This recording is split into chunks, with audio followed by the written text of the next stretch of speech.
Alright, so I've already pulled out on our driver's side here. I've pulled out the 4 Time-Serts.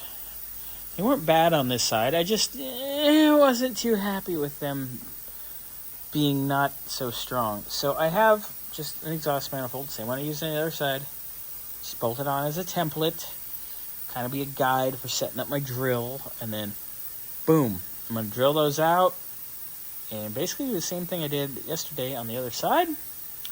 And away we go, boys and girls. Right, so, got everything drilled. Got it all countersunk. Got our tap going in. Got our tap square, which Big-Sert sells. They actually sell them for each kit, which for the extra $10, it is so handy. So, I'm going to keep buying those because it makes my life easy.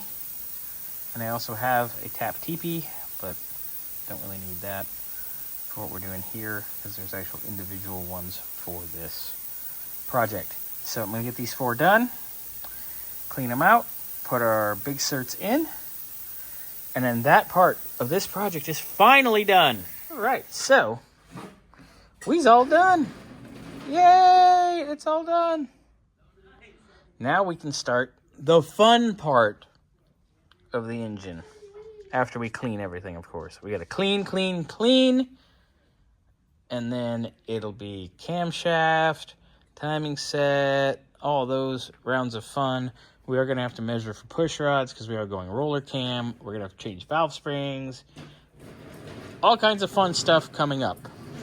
Hooray!